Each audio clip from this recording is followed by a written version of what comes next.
이성봉은 1900년 7월 4일 평남 강동군 간리에서 평범한 가정인 아버지 이인실과 어머니 김진실의 장남으로 태어났습니다.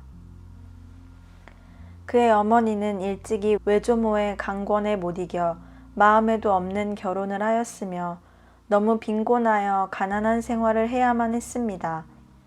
이러한 현실의 고난을 감당하지 못하던 어머니는 급기야 자살을 결심하고 비상을 물에 타서 마시기를 2번 했으나 이상하게도 번번이 죽지 않고 살아났습니다.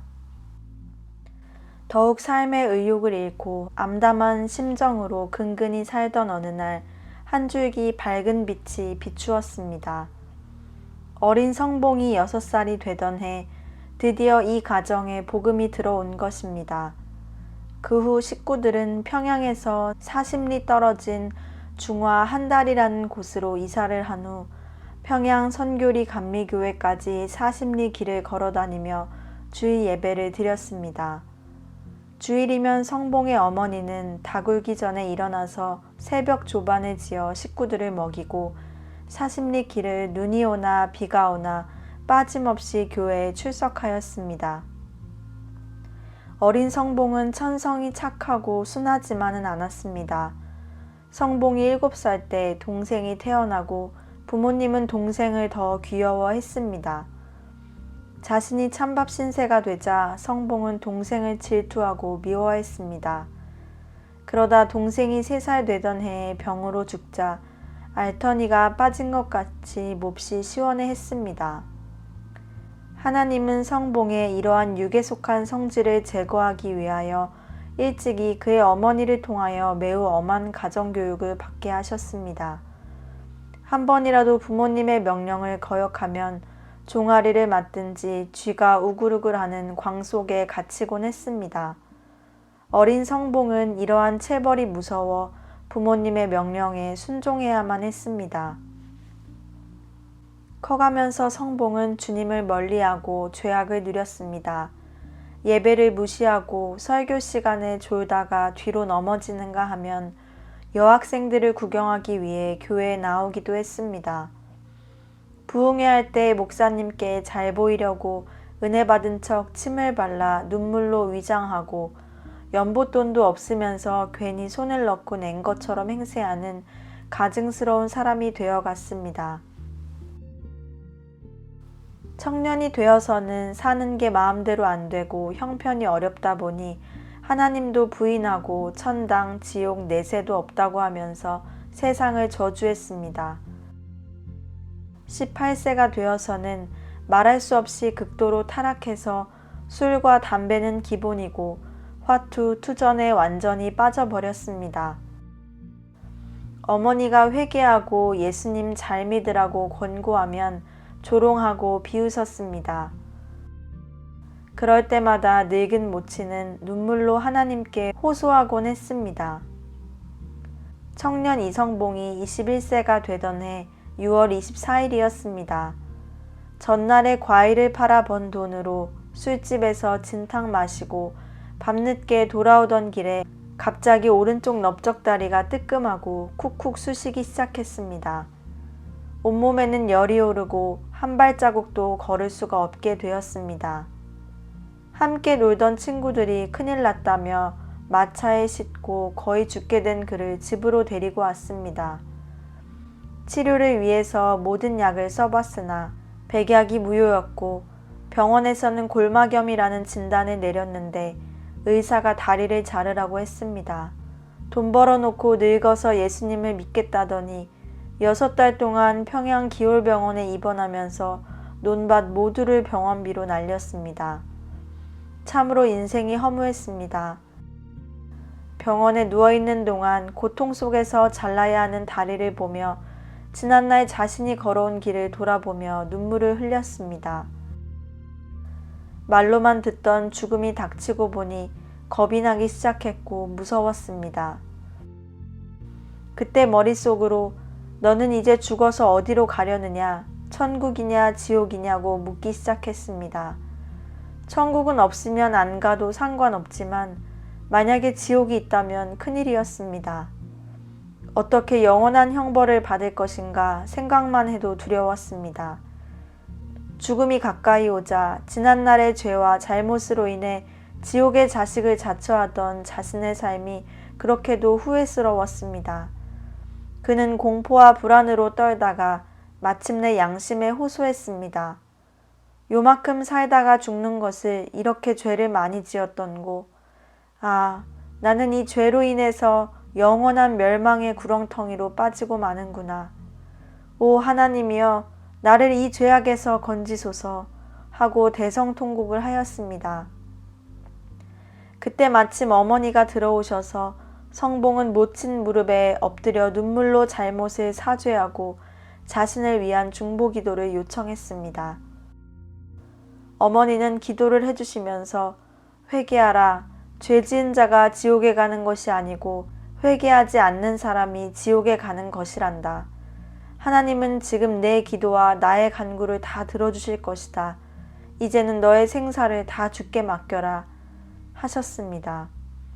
이 말씀은 곧 그의 마음을 감화시키는 성령의 음성이 되어 그를 완전히 사로잡았습니다. 그날부터 이성봉은 새 사람이 되었습니다. 하나님은 그의 눈물의 기도를 들어주시사 마음의 모든 공포와 두려움을 물리쳐 주시고 참 평안을 주셨습니다. 세상에 태어나서 난생 처음 느껴보는 평안이었습니다. 당장에 성경부터 읽기 시작했습니다. 전에는 성경을 보아도 도무지 믿을 수가 없고 재미도 없는 얘기뿐이라 맹물에 자갈 삶은 것 같아 읽어도 소용없었습니다. 연애소설보다 못한 책으로 여겨 보지 않던 성경인데 이제는 좋아하던 모든 잡지 소설을 걷어치우고 성경을 보기 시작하니 성경 말씀이 금보다 더 귀하고 꿀보다 더 달게 느껴졌습니다. 또한 그때부터 술과 담배를 다 끊었습니다. 회개하여 성령이 임하니 심령의 기쁨과 감사가 충만했습니다. 과거에 지은 죄악의 공포는 사라지고 지금 그의 눈앞에는 주 예수님과 천국의 영광만이 함께하고 있었습니다.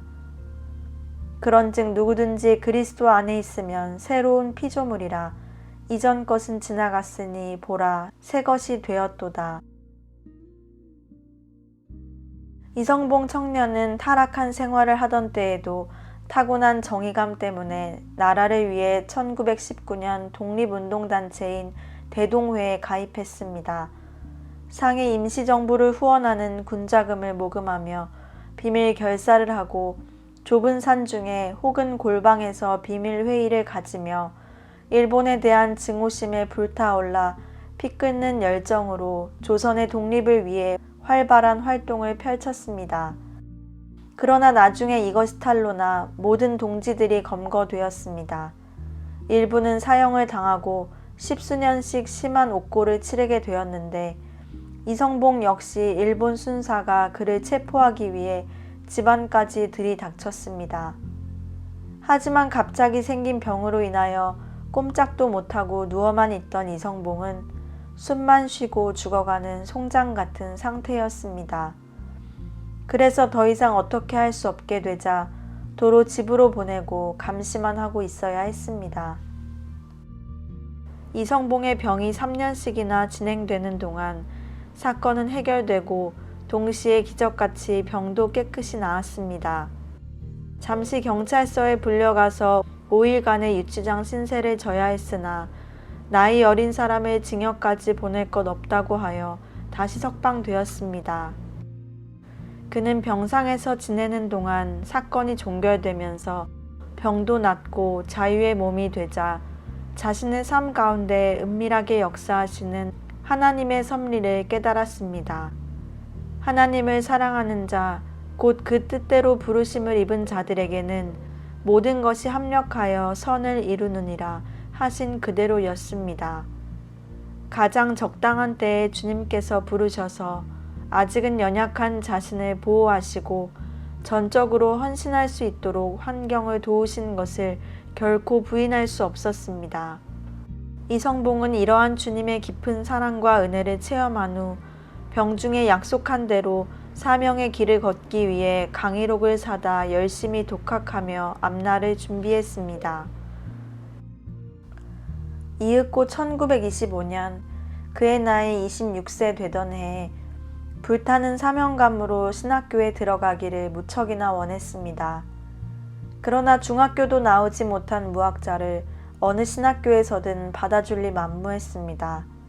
사명감에는 불탔어도 참으로 답답한 일이었습니다. 그러다 때마침 성결교 계통의 동양선교회에서 운영하는 성서학원을 알게 되었습니다.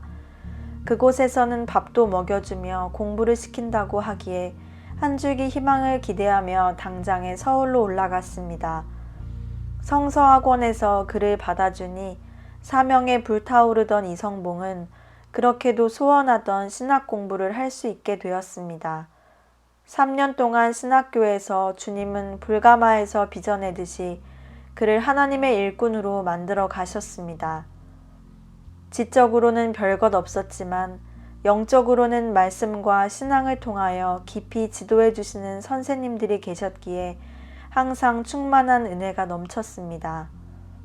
무엇보다도 회개의 역사가 강물같이 일어났습니다. 주님께서 밝은 빛으로 강하게 조명하심에 따라 그는 심장을 도려내듯 애통하며 회개했습니다. 이성봉은 이렇듯 성령의 강한 역사로 회개할 때 비로소 까마득히 잊고 있던 작은 일 하나까지도 모두 자복하게 되었습니다. 한 번은 그가 14세 때 기차를 타면서 왜소한 몸을 보여가며 키를 약간 줄이고 12세라고 속여 반표를 끊었던 일이 생각났습니다. 그래서 중화역장에게 편지와 함께 기차 요금을 4배나 해서 갚았습니다. 주님은 그의 심령을 이렇듯 세밀하게 작은 죄 하나까지라도 깨끗이 씻어가며 온전한 그릇으로 빚어내셨습니다. 편지를 보낸 얼마 후에 총독부 철도국장한테서 사죄장과 동봉했던 돈이 도로 돌아왔습니다. 그 사죄장에 세상 사람들은 남을 속이지 못해서 애쓰는데 너는 어쩌면 10여 년 전에 지은 죄까지 다 회개하느냐. 내가 믿는 종교는 참으로 귀한 종교로구나. 너 같은 사람만 있으면 경찰서는 무슨 소용이 있으며 재판소는 무슨 상관이 있겠느냐. 우리가 받은 줄 알고 도로 보내니 학비에나 보충하라 고 했습니다. 사죄장과 돈이 도로온 그날의 기쁨은 어디에다 비길 데 없었고 그 후 주인에게 줄 수 없는 돈들은 모두 교회에 바치니 마음이 한없이 기쁘고 즐거웠습니다. 이성봉의 나이 28세 되던 해 3월에 신학교를 졸업하게 되었습니다. 이제는 이 빛된 복음을 증거하지 않으면 견딜 수가 없어 전도에 대한 소원이 간절하였습니다. 신학교를 졸업하자마자 경기도 수원에서 개척하라고 파송을 받아 첫 임지로 발을 옮겼습니다. 셋집을 얻어 예배를 드리면서 전도하기 시작하여 매일같이 개인 전도와 가정 집회, 노방 전도로 쉬지 않고 열심히 뛰어다녔습니다. 주님은 깨끗한 심령으로 준비된 그릇에 귀한 영혼을 담아내듯이 구원받을 사람을 날마다 더하게 하시는 축복을 허락해 주셨습니다. 병자가 일어나고 귀신 들린 자가 노임받는 등 살아계신 하나님의 권능의 역사로 많은 사람들이 주께로 돌아왔습니다. 농촌에 나가서 나팔을 불고 외치면 사람들이 모여들고 불같은 말씀을 선포하면 그 즉시 영혼들이 회개하고 돌아와 불을 듯 교회가 일어났습니다. 온갖 귀신들과 우상들이 회파되었습니다. 또한 술로 인해 육신과 가정이 파괴되었던 사람들과 도박 등 불의한 습관을 행했던 자들이 과거에 지은 죄를 버리고 회개하며 하나둘씩 돌아오게 되었습니다. 사람들마다 마치 주님 앞에서 자신의 모습에 절규하던 세리와 같이 부르짖었습니다. 그 중에 어떤 이는 자기의 죄를 7가지 내용으로 적어서 주님 앞에 보이며 통곡을 하였습니다. 그는 회개에 합당한 열매를 맺어야 한다는 설교를 듣고 실천하기 위해 과거에 황해도 국무농장의 사무원으로 있을 때 공문서를 위조하고 공금 변화랑 열가마를 횡령한 죄를 회개하면서 어떻게 해야 할까 고민하다가 이성봉 전도사에게 문의하였습니다. 그러자 그 농장에 이 같은 사실을 편지로 알려 사죄하라고 하였습니다. 그는 이 일이 오래되었고 이것이 알려지면 차후의 입장이 난처해질 것을 생각해서 대신 모든 사기친 돈을 속죄하는 마음으로 집을 팔아서라도 교회에 바치겠다고 하였습니다. 그러나 이성봉 전도사는 교회가 도둑의 돈을 받는 곳이 아닙니다. 물론 주인을 찾을 수 없을 경우에 그렇게 할 수도 있지만 이 경우에는 그 주인에게 상환하는 것이 도리입니다. 하고 자신의 체험담을 통해 주님의 위로와 은혜를 간증하며 설득하자 그는 할 수 없이 그렇게 하기로 약속하고 돌아갔습니다. 마침내 자복서를 써서 보내고 주님의 뜻을 기다렸습니다. 며칠 후에 모두 용서한다는 내용의 답장을 받았습니다. 그는 뛰듯이 기뻐하며 농장 주인의 편지를 가지고 교회로 돌아왔습니다. 모든 교인들 앞에서 회개하기 전의 고통과 회개 후에 얻은 사죄의 기쁨을 체험한 대로 성령이 충만하여 간증했습니다. 이 간증을 들은 온 교회는 기쁨과 은혜가 충만했습니다. 교회는 더욱 뜨겁게 부흥하고 매일 밤 돌아가면서 성도들 집에서 가정 집회를 열었습니다. 그때 어떤 신자의 집 건넌방에 관은장 사당을 차려놓고 점치는 무당이 살고 있었습니다. 그런데 이 무당은 7개월째 전신불수가 되어 피골이 상접한 채로 고통 가운데 신음하고 있었습니다. 그러던 중 마당 밖에서 들리는 이성봉 전도사의 설교를 듣고 누워있던 방에서 눈물을 흘리며 예수님을 영접하기로 결심했습니다. 그래서 섬기던 귀신단지와 우상 사당의 모든 물건들을 불태우기로 결단했습니다. 동네 사람들이 다 모인 가운데 찬송을 부르며 그 모든 우상을 불사를 때 주님의 영광이 크게 나타났습니다. 그 무당 할머니를 위해 기도하니 그 이튿날 말끔히 나았고 주일에는 교회까지 나와 예배를 드리고 완전히 새 사람이 되었습니다. 무당 할머니 집에서 신유의 기적이 일어나 주의 영광이 나타나자 교회는 더욱 크게 부흥했습니다. 그러나 은혜가 많은 곳에 사단의 역사도 많았습니다. 한 달 정도 지난 후 그 집에서 예배를 드리고 집에 돌아와 잠을 자는데 갑자기 밖에서 누가 문을 두드렸습니다. 나가보니 수원교회에서 함께 심우하던 여전도사가 피를 토하면서 운명하니 속히 오라는 것이었습니다. 청천벽력 같은 소리라 급히 가보니 사람은 인사불성인데 의사는 음독 자살이라고 했습니다. 이 일로 인해 이성봉 전도사와 수원교회는 큰 타격을 입게 되었습니다. 사람들은 저마다 여전도사와 이성봉 전도사의 관계를 의심하고 교회의 권위는 땅에 떨어졌습니다. 견딜 수 없는 시험 가운데 억울한 누명을 받는 동안 신자들은 시험에 들고 교회를 떠나갔습니다. 그러나 이성봉 전도사는 모든 것을 주께 맡기고 기도하며 묵묵히 자리를 지켜나갔습니다. 그 후에 잠깐 정신착란으로 그렇게 되었음이 밝혀지고 주의 은혜가 더하여 예배당을 건축하게 되었습니다. 이성봉 전도사는 수원교회 목회 시절에 늘 몸이 쇠약하여 오후마다 열이 오르는 등 원인 모를 병에 시달렸는데 어느 날은 너무 열이 올라 정신이 혼미하였습니다. 그때 공중에서 갑자기 소리가 나기를 이성봉 전도사는 이제 살기 어렵다. 아마 세상을 떠날 것이다 하는 것이었습니다. 그 소리를 듣는 순간 내가 죽으면 어디로 가지? 천국 갈 준비는 다 되었는가? 라는 생각이 들었습니다. 신학교를 마치고 주님을 위해 일한다고 하면서도 아직 철저한 회개를 하지 못한 것이 생각나 두려웠습니다. 그래서 속히 회개해야겠다는 생각으로 아내를 불러 증인으로 세워가면서 과거에 다 말 못한 죄를 종이에 써가며 자복했습니다.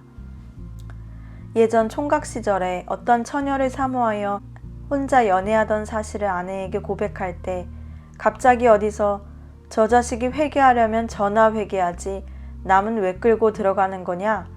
하고 큰 소리로 외치는 여자의 음성이 들렸습니다. 이 전도사는 깜짝 놀라며 아내에게 말했습니다. 저 소리, 저 큰 소리가 들리지 않소? 그러자 아내는 안 들리는데요 했습니다. 그는 사단의 방해인 줄 알고 더욱 열심히 회개했습니다. 그러나 사단은 그때마다 강도를 높여서 참소하는데 회개해봐야 아무 소용이 없다는 것이었습니다. 그래도 말씀을 의지하고 주님의 십자가 보혈의 은총만을 믿고 실오라기 같은 죄 하나라도 생각나면 회개하기를 멈추지 않았습니다. 사단은 계속해서 주님 없는 빈 십자가를 보여주며 그의 회개를 방해했습니다. 그래도 회개를 중단하지 않았습니다. 이렇게 사단의 방해를 물리쳐가며 한참을 회개하는 동안 하늘로부터 십자가가 나타났습니다. 거기에는 분명 피 흘리시는 주님이 달려 있었습니다. 그 광경을 보고 너무 감격한 이 전도사는 주님 달리신 십자가 앞에 애통하며 더욱 통에 자복했습니다. 나 위에 피 흘리신 주님의 십자가를 붙드는 것 외에는 소망이 없었습니다. 주님은 회개하는 그를 하늘나라로 이끌어 수정같이 맑은 요단강물과 화려하고 찬란한 천성을 보여주시면서 그 영혼을 위로하셨습니다. 그리고 갑자기 어디선가 찬송 소리가 들리는데 정신이 들어 깨어보니 아프던 몸이 거짓말같이 싹 나았습니다. 이 전도사는 이때의 체험을 통해 더욱 주님을 의지하게 되었습니다. 환난과 고통 가운데서도 소망을 잃지 아니하며 잠시 사는 세상살이보다는 주님 계신 영원한 천국을 심히 사모하고 그리워하게 되었습니다. 수원교회가 어느 정도 안정이 되자 총회에서는 이성봉 전도사를 멀리 전라도 목포로 보내게 되었습니다. 그러나 막상 수원교회를 떠나자니 수년간 어려움 가운데서 개척한 교회라 발길이 떨어지지 않았습니다. 육정으로 생각하면 기가 막힌 일이지만 하나님의 뜻에 모든 것을 맡기고 순종했습니다.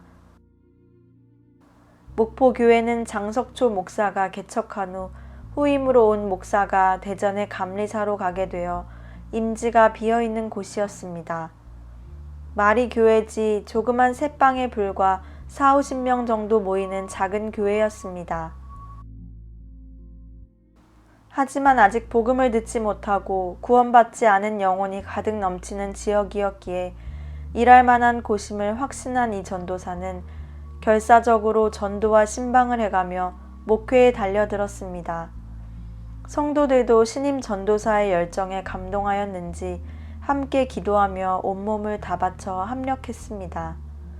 그랬더니 하나님은 합력하여 선을 이루도록 하시었습니다. 미국의 어떤 성도를 통하여 풍성한 물질을 보내어 주셔서 50여 평의 훌륭한 교회를 건축하도록 축복해 주셨습니다.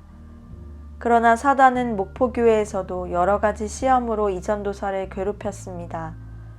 한 번은 모 신문사 사장의 소실이 교회에 나와서 은혜 받고 새 사람이 되자 더 이상 죄악의 자리에 있을 수가 없어서 결국 그 집을 나오게 되었습니다. 화가 난 신문사 사장이 언론을 이용하여 목사는 연애 박사인가 라는 제목으로 뒤집어 씌웠습니다. 그런데 문제는 목포교회 한 청년이 그 기사를 낸 신문 기자에게 항의하며 구타해서 신문 기자가 경찰에 목사가 신자들을 충동하여 자신을 구타한 것처럼 고소한 것이었습니다. 그 후 경찰에서 호출이 왔는데 당장에 출두하라고 하였습니다. 사람들은 이성봉 전도사를 향해 온갖 욕설과 비방을 하며 경찰서 안에서 기도하는 그를 비웃고 조롱했습니다. 하지만 주님의 모욕당하심을 기억하고 끝까지 참고 인내하며 대항하지 않았습니다.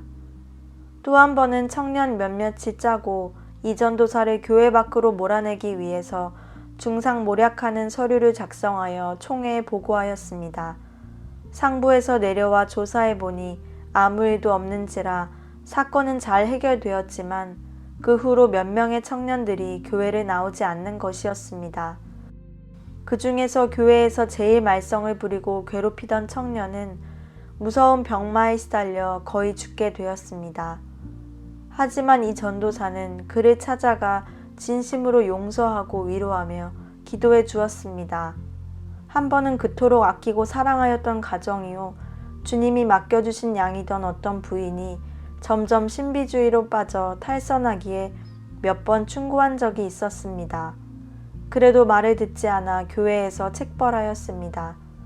그러자 그의 아들이 분을 품고 이 전도사를 찾아와 멱살을 잡고 끌어내어 수없이 주먹과 발로 때리고 치며 폭행을 가하고 욕을 해가며 모욕을 했습니다. 어떻게 성도라면 존경하여 믿고 따르던 목회자에게 하루아침에 이렇게 행할 수가 있단 말입니까?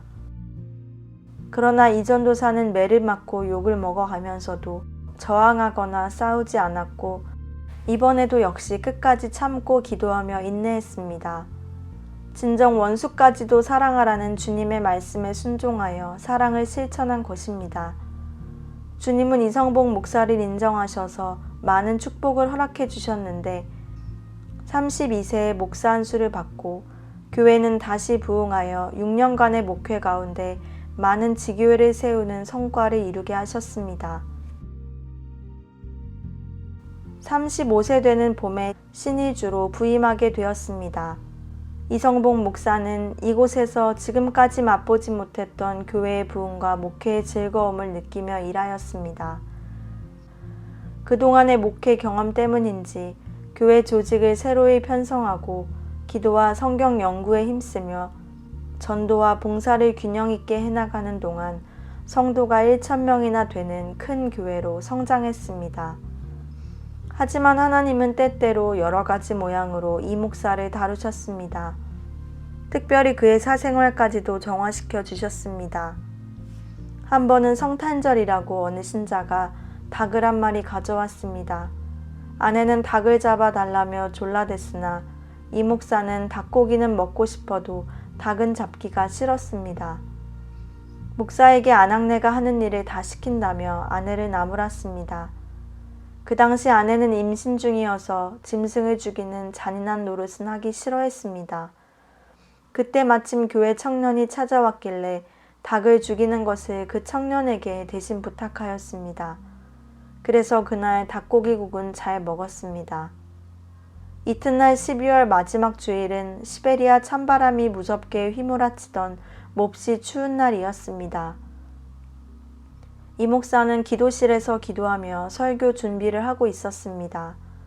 아내가 부엌에서 다급하게 부르며 수탉이 도망가게 생겼으니 잡아달라는 것이었습니다. 주일 오전에 그것도 설교를 준비하는 목사에게 이런 일을 시킨다며 불평하며 하는 수 없이 수탉을 잡으러 나갔습니다.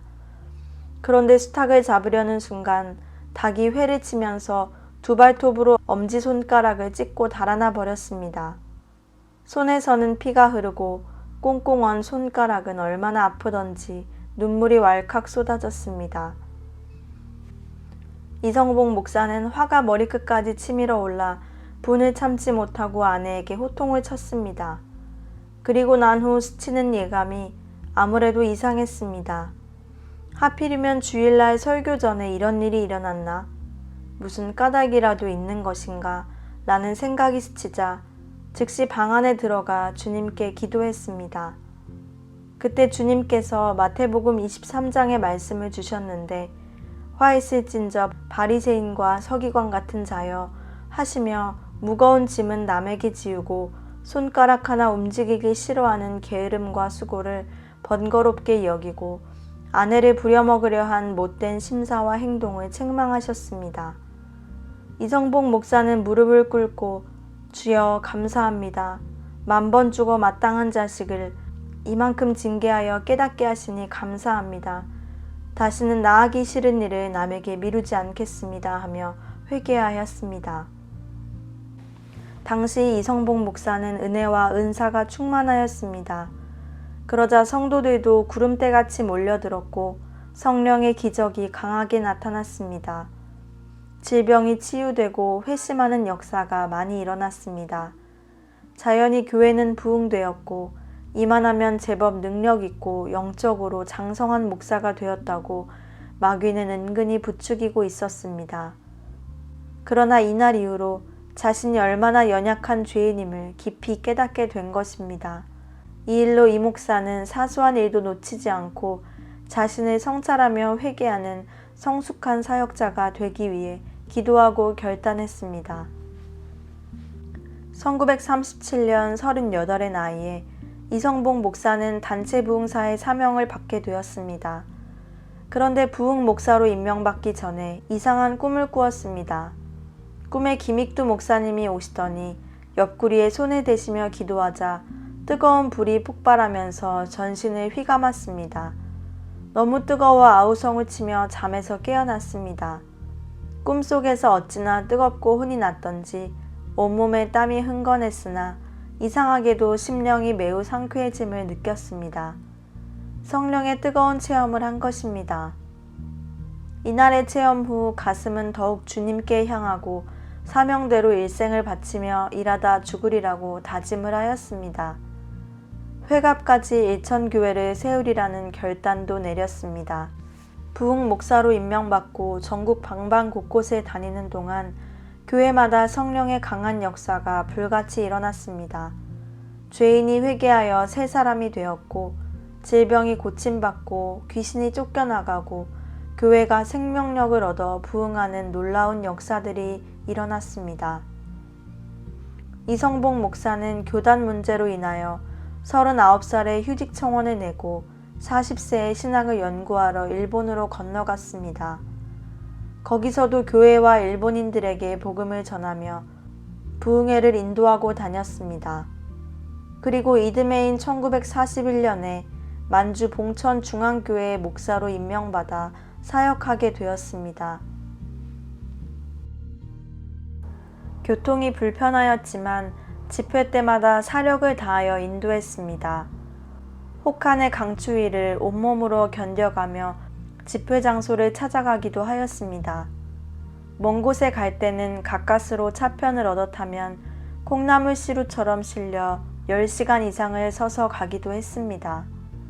제대로 먹지도 못한 채 집회 장소에 도착해서 기진맥진한 상태로 골방에 들어가 쓰러진 채로 기도하다 잠들기도 여러 번이었습니다. 만주에서의 사역은 이처럼 고되고 힘들었지만 주님의 지상 명령인지라 뒤돌아 설 수도 없었습니다. 동만 목단강을 지나 목사라는 곳에서 집회를 할 때 어머니가 위급하다는 소식이 들려왔습니다. 집회 중인지라 고향에 갈 수도 그렇다고 안 갈 수도 없는 난감한 처지였습니다. 어머니가 돌아가시면 더는 이 땅에서 효를 다하지 못한 게 한으로 남을 것 같아 어떻게 해서든지 가고 싶었습니다. 하지만 전쟁에 나간 사람이 부모가 병들었다고 돌아갈 수 있느냐 하는 마음이 들었습니다. 어머니를 주님께 맡기고 기도하며 집회를 계속 인도했습니다. 마침내 별세 소식이 들려왔습니다. 예정된 모든 집회를 마치고 밤차로 달려가서 수고한 분들을 찾아뵙고 무덤에 가서 기도하고 다시 집회를 위해 길을 떠났습니다. 이성복 목사의 어머니는 별세하실 때 천사가 와서 가잔다고 하시면서 고요히 운명하셨다고 합니다. 아들을 부를까요? 하니 그럴 필요 없습니다. 천국 가서 만날 텐데 라고 하시면서 돌아가셨습니다. 하나님께서는 이성복 목사에게 어머니에 대한 임종의 아름다운 소식을 듣게 하심으로써 소망과 위로를 주셨습니다. 인간의 애정 가운데 혈육의 정만큼 강한 것도 없습니다. 그러나 주님의 종으로 부르심을 받은 자라면 이 모든 것까지 주님께 맡기고 고난의 십자가를 지고 험난한 길을 가야 합니다. 이것이 주님의 뜻을 이룰 수 있음을 그는 잘 알았기에 인내하며 승리할 수 있었습니다. 평양 집회에서 어느 목사가 이성복 목사에게 자기 교회 집회를 인도해달라고 하며 그 지역 형사부장을 함께 초대했습니다. 그래서 세 사람은 우연찮게 점심을 같이 먹게 되었는데 뜻밖의 일이 벌어졌습니다. 식사를 마치고 나가면서 그 목사는 담배 한 갑을 형사의 양복 주머니에 넣어 주었습니다. 그리고는 잘 부탁드립니다 라면서 눈을 깜빡거렸습니다. 순간 그 장면을 목격한 이성복 목사는 무언가 잘못되어 가고 있음을 느꼈습니다. 꾹 참고 있다가 그 목사의 집에서 둘이 있게 되었을 때 이 일을 책망하였습니다. 불의한 수단을 사용하여 목적을 정당화하는 것은 있을 수 없는 일입니다. 담배를 수단으로 집회를 허가받는 일은 주님이 기뻐하시는 일이 아닙니다. 라고 말했습니다. 이런 인간적인 방법으로 성령이 이끄시는 집회를 단순히 사람들의 모임으로 바꾸어서는 안 되었기 때문입니다. 교회와 성도는 하나님의 것이니 인간적인 수단과 방법으로 기르면 전부 음행의 자식을 낳는 결과를 가져온다는 게 이성복 목사의 생각이었기에 차라리 교회를 해쳐버리고 목사 노릇을 그만두더라도 그럴 수는 없습니다. 하고 작별했습니다. 이성복 목사는 언제나 성령의 세미한 음성에 항상 양심의 귀를 기울였습니다. 사리원 경찰서에 있는 형사부장 호 씨는 기독교를 박해하고 특히 목사들을 많이 괴롭혔습니다. 이성복 목사의 부흥회 설교를 들은 사람들을 취조한 후 강제로 이성복 목사를 잡아들였습니다. 그리고 의도적으로 모욕적인 언행을 퍼부어가며 괴롭혔습니다. 너는 어찌하여 이 시대에 이런 설교를 했느냐고 호시 형사가 묻자 이성복 목사는 그것이 자기 사명이라고 떳떳이 대답했습니다. 화가 머리끝까지 난 호시 형사는 이 자식아 만주에서나 그런 소리 하지 우리나라에 와서 왜 하느냐? 어디 콩밥 좀 먹어봐라. 나는 여태껏 너를 만나려고 하던 차였다. 며 소리를 질렀습니다. 팬티까지 발가벗기고 추운 맨바닥에서 잠을 재우고 차마 입에 담을 수 없는 온갖 욕을 해가며 조롱을 했습니다. 적신을 드러낸 초라한 자신의 모습 앞에서 흩어진 자존심을 추스를 겨를도 없이 비통한 심정으로 눈물을 삭혀야만 했습니다. 그렇지만 어느 누구 하나 감옥에 와서 면회를 해주거나 옷 한 벌 갖다 주는 사람이 없었습니다. 홀로 감옥에서 지내는 동안에 사람의 정이 그리웠습니다. 차가운 마룻바닥에 내던져진 육신처럼 그의 영혼은 버림받은 것처럼 느껴져 한없이 서글펐습니다. 마귀는 이성복 목사가 이러한 거칠고 사나운 환경 가운데 수치와 모욕을 참지 못하고 죄를 짓도록 유혹했습니다. 이성복 목사는 그때마다 십자가에서 고난당하신 주님을 생각했습니다. 온갖 조롱과 침뱉음, 매를 맞으면서도 침묵하셨던 주님. 우리 주님은 마지막 운명하실 때도 거적대기 하나 대충 걸치고 인간으로서 받을 수 있는 모든 창피함을 다 당하셨건만 그것을 생각하니 자신도 벗은 몸으로 주님의 고난에 동참하는 것 같아 오히려 감사가 흘러나왔습니다. 아무것도 아닌 자신이 주님의 영광스러운 발자취를 따를 수 있는 게 영광이라고 여겨졌습니다. 그리하여 목사님은 자신을 괴롭히는 자에게 혈기내거나 대항하지 않고 원수까지 사랑하라는 참된 계명을 실천할 수 있었습니다. 그러는 가운데 13일 만에 검사국으로 넘겨졌습니다. 그러나 이성복 목사를 검사국에 넘긴 호시 부장은 발진 티푸스란 병에 걸려 한 달 만에 죽었습니다. 또한 다른 부장이 데리러 와서 근무하다가 역시 죽었고 다시 5일 만에 경찰서 서장이 죽었습니다. 살아계신 하나님의 공의로운 심판의 손길이 임하자 검사국 담당 검사는 질에 겁을 먹고 6개월 만에 기소유예를 하고 놓아주었습니다. 1945년 8월 15일 드디어 해방이 되었습니다. 억눌렸던 환경 속에서 복음은 봇물 터지듯이 퍼져나갔습니다. 복음에 굶주리고 목말라 하던 무심령들마다 기쁨과 환희에 넘치는 예배와 성령의 강한 물길이 치솟았습니다. 그러나 기쁨도 잠시 다시 큰 혼란과 혼돈 속에 빠졌습니다. 순교와 배교에 엇갈리는 시비 속에 예수님을 팔고 예배당을 팔아먹고 성도를 농락하던 자들과 비신자들이 이제는 교회의 중심에 들어와서는 선한 목자와 같이 행세하고 정치를 운운하며 교계를 어지럽혔습니다. 이성복 목사는 사태의 심각성을 인식하고 다시 한번 하나님의 징계의 손길이 임할 것을 예감했습니다. 그런 후 얼마 안 가서 38선이 막히고 정권을 잡은 공산주의자들의 탄압이 마수와 같이 뻗쳐왔습니다. 1946년 3월 추운 겨울밤, 이성복 목사는 38선을 넘어 남한에 내려왔습니다. 그즈음 공산당들은 이성복 목사를 찾기 위해 혈안이 되어 다녔지만 하나님은 적절한 시기에 구원의 손길을 베푸시어 복음의 굶주린 심령들에게 은혜의 손길을 뻗치도록 역사하신 것입니다. 이성복 목사는 엘리야가 무너진 제단을 수축하기 위하여 하나님 앞에서 특심한 마음을 가지고 행한 것처럼 남한에 흩어지고 무너진 제단을 다시 세우고 교역자를 일으켰습니다. 가는 곳마다 부흥 집회를 열어 복음의 불길을 당겼습니다. 그는 계속하여 초교파적으로 지방 방방곡곡을 순회하며 부흥 사명에 충성을 다했습니다. 주님은 그에게 많은 영혼들을 보내주셨고 어떤 때는 수만 명이나 되는 사람들에게 설교하기도 했습니다. 거듭되는 집회에 강한 신유의 역사를 더하심으로 믿는 자가 더욱 많아지고 교회는 우후죽순처럼 세워졌습니다. 해방의 기쁨도 잠시 서울 충정 장로교회의 집회를 인도하던 중에 6.25 사변을 만났습니다. 인민군들이 계속해서 진격해 오는 가운데 인민군 선발대가 먼저 들어왔습니다. 이성복 목사는 피난 가지 않고 집회를 인도하다가 치안 서원들에게 붙들리고 말았습니다.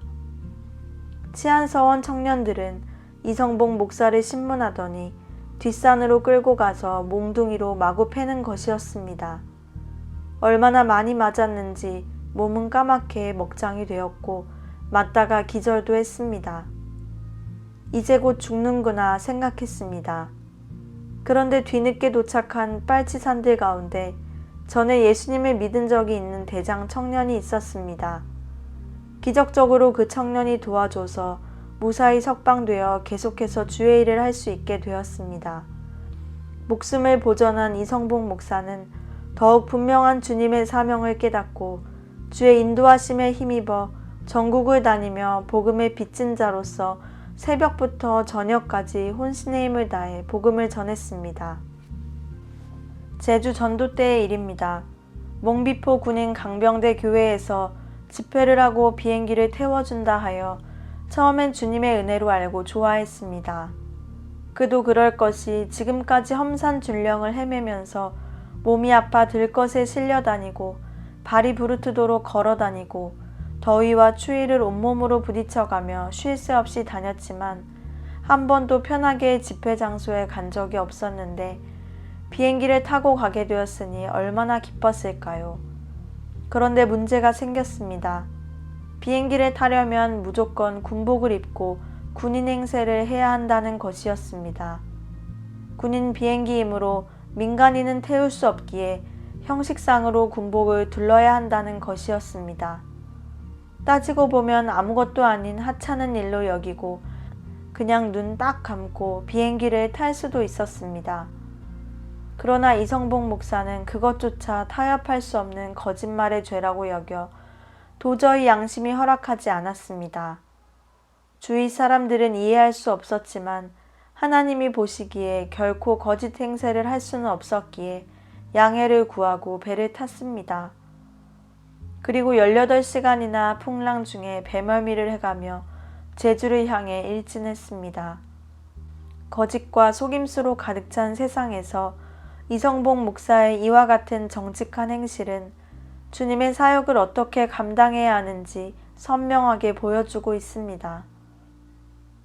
해방이 되고 나서 이성복 목사는 주의 손에 붙들려 무려 900여 교회의 집회를 인도하러 다녔습니다.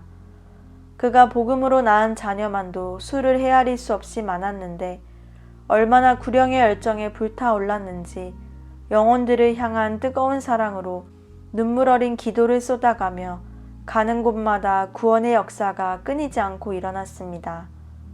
유명한 부흥사들이 주로 대도시, 대교회 중심으로 움직이는 데 반해 이성복 목사는 농어촌, 벽촌, 특히 양로원이나 한센병 환자 교회 등 남들이 별로 돌아보지 않는 어려운 교회들을 중심으로 부흥회를 인도함으로써 희망 없이 살아가는 이들에게 새 소망과 비전을 제시해 주었습니다. 또한 그는 일생을 청빈의 삶으로 일관했습니다. 그는 한 교회에서 받은 강사료를 다음에 방문하는 어려운 교회에 헌금을 하는 식으로 사익을 위해 일하지 않고 청빈의 정신으로 물질에 대한 욕망을 떨쳐버렸습니다. 따라서 적지 않은 부흥사들이 물질적 성적 스캔들에 휘말려 좋지 못한 끝을 맺는 데 반해 이성복 목사는 처음부터 끝까지 깨끗한 삶으로 일관했습니다. 그는 1965년 7월 성결교회 합동총회에서 마지막 설교를 하고 그 다음 달인 8월에 하나님의 부르심을 받았습니다. 이성복 목사는 한국이 낳은 위대한 부흥사 가운데 한 사람이었습니다. 그는 교단을 초월해서 한국교회의 전설적인 부흥사로 한국의 D.L. 무디로 불리기에 충분한 한 시대의 큰 획을 그을 수 있는 부흥사였습니다.